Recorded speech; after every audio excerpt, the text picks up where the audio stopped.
मुश्किल आती है, सपोज मेरा इस महीने प्रॉफिट थोड़ा कम हुआ, हो गया, मैं अगर उसको रिपीट करते रहती हूँ ना मन के अंदर, इस बार कम हुआ, इस बार तो कम हुआ, अगली बार पता नहीं क्या होगा, कम हुआ, कम हुआ, कम हुआ, तो संकल्प से सिद्धि अगले महीने उससे ज्यादा कम होना है।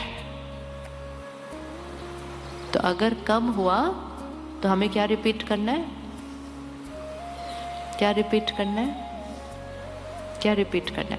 हमारे पास सेंटर पर एक परिवार आता है, उनका ज्वेलरी का बिजनेस है। अब कोविड आया, उनको पता था कोविड में तो अब ये सब कोई खरीदेगा नहीं, इस समय तो पैसे ही कम है सबके पास, तो सबके उनके घर में ये बात होनी शुरू हो गई, अब तो आगे बिजनेस कैसे चलेगा, ये तो एक लग्जरी प्रोडक्ट है, कोविड के बाद भी कोई नहीं आएगा लेने।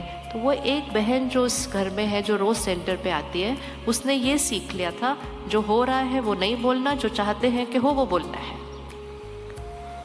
तो उसने सीखा कि कोविड है, लोग लोगों को छोड़ने के लिए बोल रहे हैं, हमने फिक्स किया हम ज्यादा लोगों को हायर कर रहे हैं।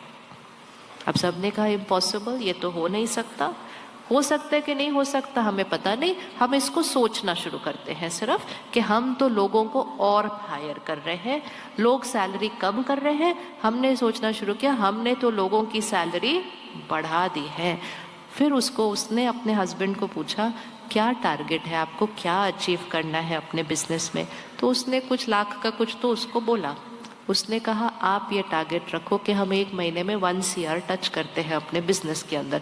पूरा परिवार उस पर हंसने लगा, क्योंकि वो प्रैक्टिकली पॉसिबल था ही नहीं, लेकिन उसको पता था कि संकल्प से सिद्धि होती ही होती है। घर के सब